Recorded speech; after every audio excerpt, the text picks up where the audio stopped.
ಎಲ್ಲರಿಗೂ ನಮಸ್ಕಾರ. ನನ್ನ ಹೆಸರು ಛಾಯಾ ಅಂತ. ಒಂದು ಕಾಲೇಜಲ್ಲಿ ಕೆಮಿಸ್ಟ್ರಿ ಪ್ರೊಫೆಸರ್ ಆಗಿ ವರ್ಕ್ ಮಾಡ್ತಾ ಇದ್ದೀನಿ. ನನ್ನ ಇಂಟೆನ್ಷನ್ ಈ ಚಾನಲ್ನ ಸ್ಟಾರ್ಟ್ ಮಾಡೋದಕ್ಕೆ ಅಂದರೆ ಸಾಧ್ಯ ಆದಷ್ಟು ಕೆಮಿಸ್ಟ್ರಿ ರಿಲೇಟೆಡ್ ಟಾಪಿಕ್ನ ಸಿಂಪಲ್ ಆಗಿ ಕನ್ನಡದಲ್ಲಿ ಹೇಳುವಂಥ ಪ್ರಯತ್ನ ಮಾಡ್ತಿದ್ದೀನಿ.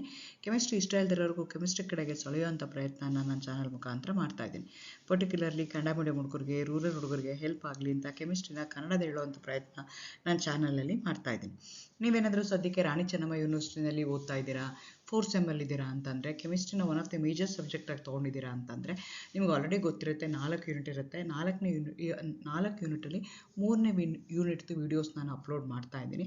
3ನೇ ಯೂನಿಟಲ್ಲಿ 2 ಸಬ್ ಟಾಪಿಕ್ಸ್ ಬರುತ್ತೆ. ಒಂದು ರಿಯಾಕ್ಟಿವ್ ಇಂಟರ್ಮೀಡಿಯೇಟ್ಸ್ ಅಂತ ಹೇಳ್ತೀವಿ, ಇನ್ನೊಂದು methods of identification of reaction mechanism ಅಂತ ಹೇಳ್ತೀವಿ. ರಿಯಾಕ್ಟಿವ್ ಇಂಟರ್ಮೀಡಿಯೇಟ್ಸು ಕಂಪ್ಲೀಟ್ಲಿ ವೀಡಿಯೋಸ್ನ ಅಪ್ಲೋಡ್ ಮಾಡಿದ್ದೀನಿ along with the university question paper and answer. ಅದನ್ನು ನೀವು ನೋಡ್ಬೋದು.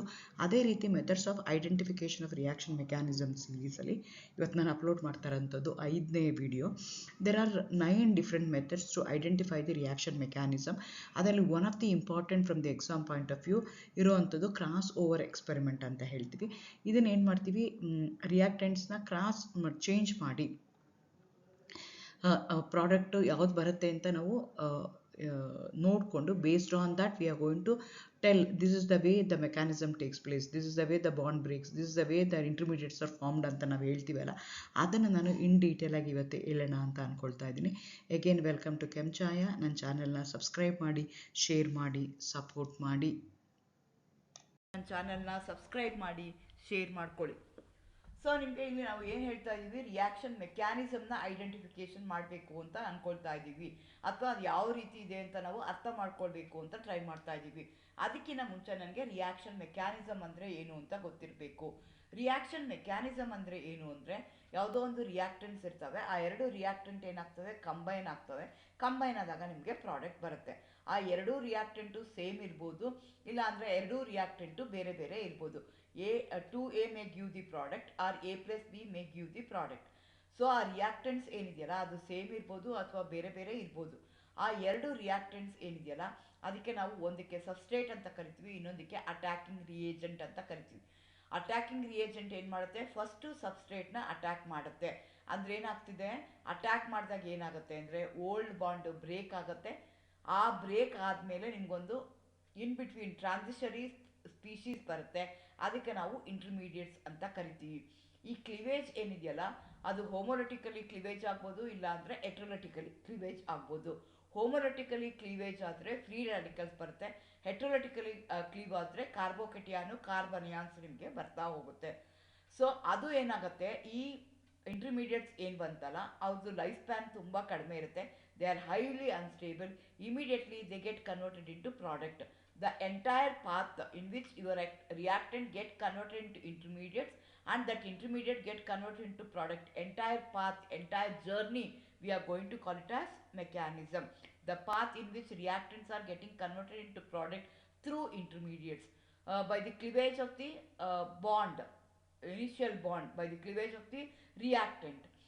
ಏನಾಗುತ್ತೆ, ಇಂಟರ್ಮೀಡಿಯೇಟ್ಸ್ ಬರುತ್ತೆ. ಆ ಇಂಟರ್ಮೀಡಿಯೇಟ್ಸ್ ಹೇಗೆ ಪ್ರಾಡಕ್ಟ್ ಆಗಿ ಕನ್ವರ್ಟ್ ಆಗುತ್ತೆ, ಎಂಟೈರ್ ಜರ್ನಿ, ಎಂಟೈರ್ ಪಾತ್ಗೆ ನಾವೇನಂತ ಕರಿತೀವಿ, ಮೆಕ್ಯಾನಿಸಮ್ ಅಂತ ಹೇಳ್ತೀವಿ. ಈ mechanism play very important role. ಯಾವುದೇ ಒಂದು ಆರ್ಗ್ಯಾನಿಕ್ ರಿಯಾಕ್ಷನ್ನ ಕನ್ಸಿಡರ್ ಮಾಡಿಕೊಂಡ್ರೆ ಮೆಕ್ಯಾನಿಸಮಿಂದ ನನಗೆ what's a amount of the product I am going to get, what's a product I am going to get, ಅದನ್ನು ನಾನು ಪ್ರಿಡಿಕ್ಟ್ ಮಾಡೋಕ್ಕೆ, ಕಂಟ್ರೋಲ್ ಮಾಡ್ಕೊಳ್ಳೋಕ್ಕೆ, in order to increase that product ನನಗೆ it going to play very important role. ಹಾಗಾಗಿ ನನಗೆ reaction mechanism ಗೊತ್ತಾಗಬೇಕಾಗತ್ತೆ.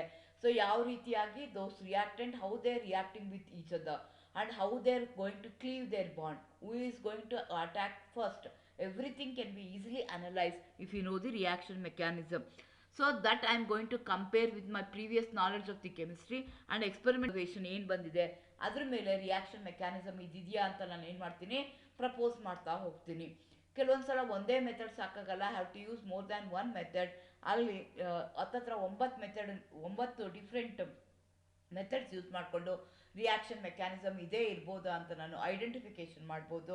ಆದರೆ ಇವತ್ತಿನ experimentally ವಿಡಿಯೋದಲ್ಲಿ ನಾನು ಕ್ರಾಸ್ ಓವರ್ ಎಕ್ಸ್ಪೆರಿಮೆಂಟ್ ಅದ್ರ ಬಗ್ಗೆ ಡೀಟೇಲಾಗಿ ಹೇಳೋಣ ಅಂತ ಅಂದ್ಕೊಳ್ತಾ ಇದ್ದೀನಿ. ಪ್ರಾಡಕ್ಟ್ ಅನಾಲಿಸಿಸ್ ಅಂದರೆ ಬಂದಿರೋವಂಥ ಪ್ರಾಡಕ್ಟ್ ಎಷ್ಟಿದೆ, ಪರ್ಸೆಂಟೇಜ್ ಆಫ್ ದಿ ಈಲ್ಡ್ ಎಷ್ಟಿದೆ, ಯಾವುದು ಮೈನರು ಯಾವುದು ಮೇಜರು, ಆ ಬೇಸಿಸ್ ಮೇಲೆ ರಿಯಾಕ್ಷನ್ ಮೆಕ್ಯಾನಿಸಮ್ ಹೇಳ್ಬೋದು. ಅಥವಾ ನನಗೆ ಬಂದಿರೋವಂಥ ಪ್ರಾಡಕ್ಟ್ನ ನಾನು ಐಡೆಂಟಿಫಿಕೇಷನ್ ಮಾಡ್ಬೋದು, ಅಥವಾ ಐಸೋಲೇಷನ್ ಆಫ್ ದಿ ಇಂಟರ್ಮೀಡಿಯೇಟ್ ಮಾಡ್ಬೋದು. ಡಿಟೆಕ್ಷನ್ ಆಫ್ ದಿ ಇಂಟರ್ಮೀಡಿಯೇಟ್ ಮಾಡ್ಬೋದು.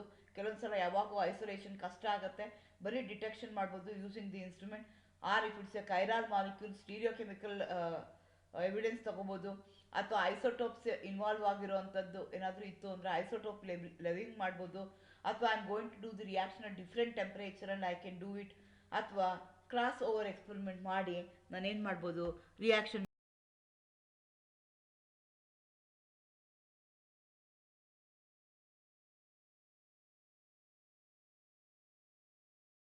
ಐಡೆಂಟಿಫಿಕೇಶನ್ ಮಾಡ್ಬೋದು. ಕ್ರಾಸ್ ಓವರ್ ಎಕ್ಸ್ಪೆರಿಮೆಂಟ್ ಅಂದರೆ ಏನು ಅಂದರೆ, ಈಗ ಯಾವುದೋ ಒಂದು ರಿಯಾಕ್ಷನ್ ಇದೆ, ಅದಕ್ಕೆ ಈ ರೀತಿ ಆಗ್ತಿದೆ ಅಂತ ನಾನು ಏನು ಮಾಡಿದ್ದೀನಿ, ಪ್ರಪೋಸ್ ಮಾಡಿದ್ದೀನಿ. ಅದನ್ನು ನಾನು ಏನು ಮಾಡ್ತಾ ಇದ್ದೀನಿ ಅಂದರೆ, ಫಾರ್ ಎಕ್ಸಾಂಪಲ್ ಯಾವುದೋ ಒಂದು ಪರ್ಟಿಕ್ಯುಲರ್ ರಿಯಾಕ್ಷನ್ ಇದೆ ವಿತ್ ಅ 2 ಡಿಫ್ರೆಂಟ್ ರಿಯಾಕ್ಟೆಂಟ್ಸ್.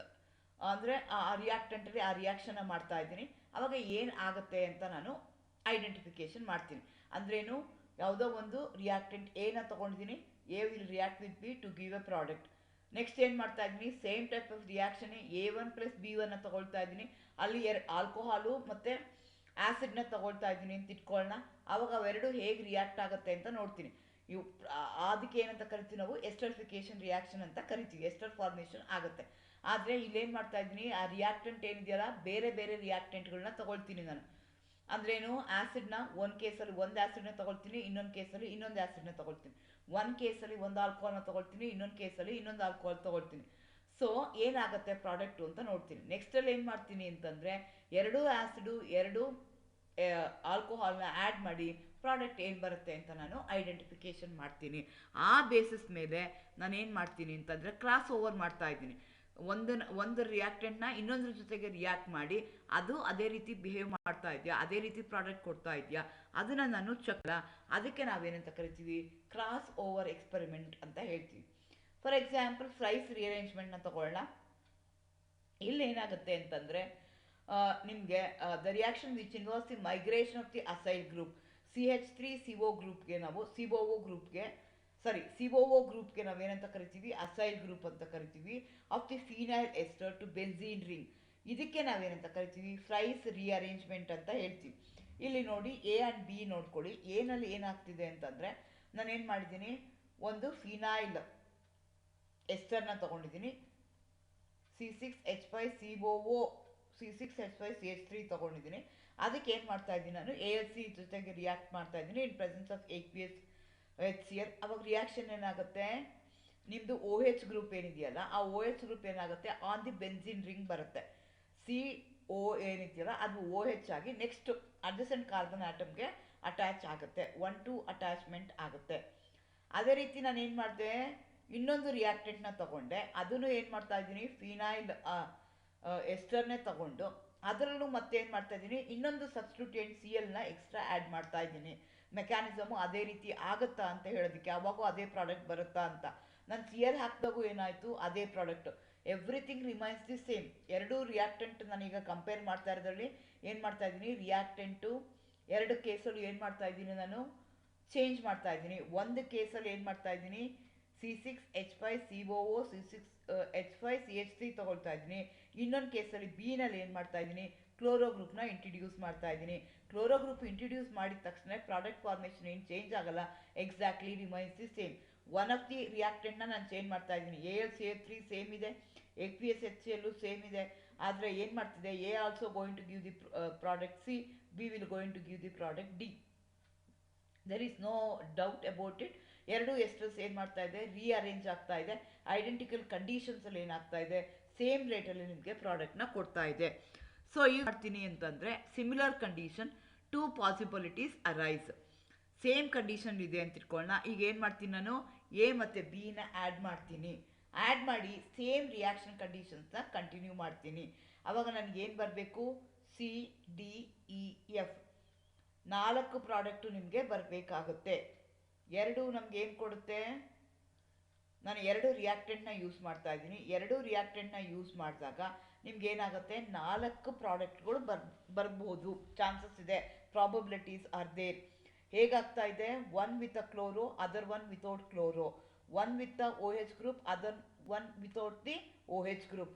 ಆ ರೀತಿಯಾಗಿ ನಿಮ್ಗೆ ಏನಾಗ್ತಿದೆ, ಚೇಂಜ್ ಆಗ್ತಾ ಇದೆ. ಅಗೇನ್ ಇಲ್ಲಿ ನೋಡ್ಕೊಳ್ಳಿ, ಒಂದು ಕೇಸಲ್ಲಿ ನಾನು ಏನು ಮಾಡಿದ್ದೀನಿ C6H5 ತೊಗೊಂಡಿದ್ದೀನಿ, ಇನ್ನೊಂದು ಕೇಸಲ್ಲಿ ನಾನು ಏನು ಮಾಡಿದ್ದೀನಿ CH3 ತೊಗೊಂಡಿದ್ದೀನಿ. ಆ ಗ್ರೂಪ್ ಆರ್ ಗ್ರೂಪ್ ಏನು ಮಾಡ್ತಾ ಇದ್ದೀನಿ ಇಂಟರ್ಚೇಂಜ್ ಮಾಡ್ತಾ ಇದ್ದೀನಿ. ಅವಾಗ ಏನಾಗ್ತಿದೆ ನಮ್ಗೆ ಆ್ಯಕ್ಚುಲಿ ಇದು ಹೇಗೆ ಮೆಕ್ಯಾನಿಸಮ್ ಆಗ್ತಿದೆ ಅಂತ ನಂಗೆ ಅರ್ಥ ಮಾಡ್ಕೋಬೇಕು. Whether the cleavage is taking place here, whether the cleavage is taking place here, ನನಗೆ ಅದು ಗೊತ್ತಾಗಬೇಕು. ಹಾಗಾಗಿ ನಾನು ಏನು ಮಾಡ್ತಾ ಇದ್ದೀನಿ. ಇದನ್ನು ತೊಗೊಂಡ್ರೆ ನನಗೆ ಈ ಪ್ರಾಡಕ್ಟ್ನ ತೊಗೊಂಡ್ರೆ ಪ್ರಾಡಕ್ಟ್ ಏನಾಗುತ್ತೆ, ಇಲ್ಲಿ OH ಗ್ರೂಪ್ ಬರಬೇಕು, ನನಗೆ ಈ ಪ್ರಾಡಕ್ಟು ಬರ್ತಾ ಇದೆ. ಇಲ್ಲಿ ಏನು ಮಾಡ್ತಾ ಇದೆ C6H5 ಇದೆ. ಆದರೆ ಇನ್ನೊಂದು ಕೇಸಲ್ಲಿ ಏನಾಗ್ಬೋದು ಅಂದರೆ ಆ C6H5 ಜಾಗಕ್ಕೆ CH3 ಆಗಿರ್ಬೋದು. ಒಟ್ಟು ನನಗೆ ಪ್ರಾಬಬಿಲಿಟೀಸ್ ಏನಾಗುತ್ತೆ 4 ಪ್ರಾಡಕ್ಟ್ ಬರೋವಂಥ ಪ್ರಾಬಬಿಲಿಟೀಸ್ ಇದೆ. If the reaction is a single step, reaction ಅದು ಸಿಂಗಲ್ ಸ್ಟೆಪ್ ಇತ್ತು ಅಂತಂದರೆ A will give C and B will give D ಅಷ್ಟೇ ಆಗಬೇಕು. If the reaction takes place in 2 ಸ್ಟೆಪ್ಪಲ್ಲಿ ಆಗ್ತಿದೆ ಅಂತಂದರೆ 4 ಪ್ರಾಡಕ್ಟ್ ಬರುವಂಥ ಪ್ರಾಬಬಿಲಿಟೀಸ್ ಇದೆ. ಸೊ ನನಗೆ ಈಗ ರಿಯಾಕ್ಷನ್ ಮೆಕ್ಯಾನಿಸಮ್ನ ನೋಡಬೇಕು, ಪ್ರಾಡಕ್ಟ್ ಯಾವುದಿದೆ ಅಂತ ಡಿಟೆಕ್ಟ್ ಮಾಡಬೇಕು, ಐಸೋಲೇಷನ್ ಮಾಡಬೇಕು. ಸೊ 4 ಪ್ರಾಡಕ್ಟ್ ಬರ್ತಿದೆ ಅಂದರೆ ರಿಯಾಕ್ಷನ್ ಮೆಕ್ಯಾನಿಸಮ್ ಬೇರೆ ಆಗುತ್ತೆ, 2 ಪ್ರಾಡಕ್ಟ್ ಬರ್ತಾ ಇದೆ ಅಂತಂದರೆ ರಿಯಾಕ್ಷನ್ ಮೆಕ್ಯಾನಿಸಮು ಬೇರೆ ಆಗುತ್ತೆ. ಆದರೆ ಆ್ಯಕ್ಚುಲಿ ಕನ್ಸಿಡರ್ ಮಾಡಿಕೊಂಡ್ರೆ ಪ್ರೈಸ್ ರಿಅರೇಂಜ್ಮೆಂಟಲ್ಲಿ ಏನಾಗುತ್ತೆ ಅಂದರೆ mixture of A and B will give 4 product, 4 ಪ್ರಾಡಕ್ಟ್ನ ಕೊಡುತ್ತೆ. ಹಂಗಾಗಿ ಈ ರಿಯಾಕ್ಷನ್ ಮೆಕ್ಯಾನಿಸಮ್ ಒಂದೇ ಸ್ಟೆಪ್ಪಲ್ಲಿ ಆಗಲ್ಲ, ಈ ರಿಯಾಕ್ಷನ್ ಮೆಕ್ಯಾನಿಸಮು 2 ಸ್ಟೆಪ್ಪಲ್ಲಿ ಆಗುತ್ತೆ ಅಂತ ನಾನು ಕನ್ಕ್ಲೂಷನ್ಗೆ ಬರ್ತೀನಿ. Just I interchange the R group ಏನಿತ್ತಲ್ಲ ಎಸ್ಟರ್ ಗ್ರೂಪಲ್ಲಿ ಒಂದರಲ್ಲಿ C6H5 ತೊಗೊಂಡಿದ್ದೀನಿ, ಇನ್ನೊಂದರಲ್ಲಿ CH3 ತೊಗೊಂಡಿದ್ದೀನಿ. C6H5 ಬರೀ ಅದೊಂದೇ ತೊಗೊಂಡಾಗ ನನಗೇನಾಯಿತು, ಅದ್ರ ಮೇಲೆ ಆ ಬೆಂಜಿನ್ ರಿಂಗ್ ಮೇಲೆ OH ಗ್ರೂಪ್ ಬಂತು ಅಡ್ಜಸೆಂಟ್ ಟು ದಟ್. ಸೆಕೆಂಡ್ ಕೇಸಲ್ಲಿ ಏನು ಮಾಡ್ತಾ ಇದ್ದೀನಿ ನಾನು CH3 ತೊಗೊಳ್ತಾ ಇದ್ದೀನಿ, ಅದ್ರ ಜೊತೆಗೆ ಒಂದು ಕ್ಲೋರೋ ಗ್ರೂಪ್ನ ಹಾಕ್ತಾ ಇದ್ದೀನಿ. ಆವಾಗ ನನಗೇನಾಗ್ತಿದೆ B ತೊಗೊಂಡಾಗ ನನಗೆ D ಪ್ರಾಡಕ್ಟು ಬರ್ತಾ ಇದೆ. ಆದರೆ ಅವೆರಡೂ ಮಿಕ್ಸ್ ಮಾಡಿದಾಗ ನನಗೆ 4 ಪ್ರಾಡಕ್ಟ್ ಬರುತ್ತೆ. ಇದು ಏನು ಹೇಳುತ್ತೆ ನನಗೆ ಅಂದರೆ there is a probability of getting 4 product, therefore the reaction mechanism will be like this and this takes place in not only one step, it takes place 2 step. ಈ ರೀತಿಯಾಗಿ ರಿಯಾಕ್ಷನ್ ಬರುವಂಥ ಪ್ರಾಡಕ್ಟ್ ಮೇಲೆ ಅಥವಾ by changing the R group ನಾನೇನು ಮಾಡ್ತಾ ಹೋಗ್ತೀನಿ, ಯಾವುದು product ಬರುತ್ತೆ ಅಂತ ಪ್ರಾಡಕ್ಟ್ನ ಯಾವುದು ಅಂತ ಅನಲೈಸ್ ಮಾಡ್ತೀನಿ. ಅದಾದಮೇಲೆ ಡಿಟೆಕ್ಷನ್ ಮಾಡ್ತೀನಿ. ಸಾಧ್ಯ ಆಯಿತು ಅಂದರೆ ಅದನ್ನು